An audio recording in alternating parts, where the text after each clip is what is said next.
This week, my friends, we are celebrating the patronal feast of St. Augustine, for whom our cathedral is entrusted to his care. And as you know, St. Augustine lived a very interesting life.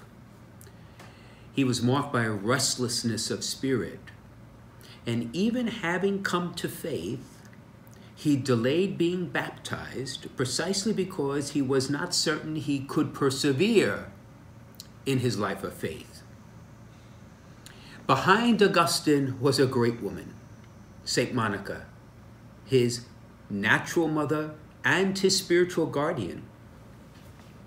Monica prayed for the conversion of her son and her husband for years, and upon her deathbed commended Augustine, who had eventually converted, to remember her at the altar every day and not worry about visiting her grave, for she had the confident resolve and reassurance that she would go to the glory of the Lord. Now, this duet raises a very important issue for you and me. How do we find our way to do God's will? And how do we persevere once we know what God is asking of us? And of those two, it is the second I wish you to reflect on this week. What gives you confidence and strength to persevere in doing what God has asked of you and the vocation God has chosen for you? What are the elements? What's in your spiritual toolbox that allows you, in times of challenge or discouragement or confusion, to keep moving forward? It's something we've all faced. It's something that's becoming more common, precisely because more and more people are confused as to what the Lord is really asking of them. I think St. Monica gives us part of the answer. We can't do it ourselves.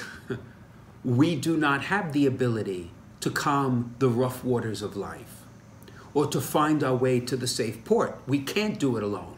We're not meant to do it alone because the Holy Spirit is alive in you and me. He will guide us forward. So it's prayer. What we've been talking about for years, it's prayer of any form, of any type, of any duration. It's prayer, persevering in prayer, daily prayer, time with the Lord, in word and in silence, that gives us the inner strength to make the sacrifices we need to make, to be faithful to him as his disciples. Many times we imagine prayer as a time of respite from activity, a time of quiet, of retreat with the Lord, and that is exactly what it is. In order that we can be rejuvenated, empowered to go out in action into the world, to make that prayer living in action through the power of the Holy Spirit. So this week we're going to look at persevering in prayer and what that means, and how you persevere in discipleship. And I think St. Monica and St. Augustine will help lead the way.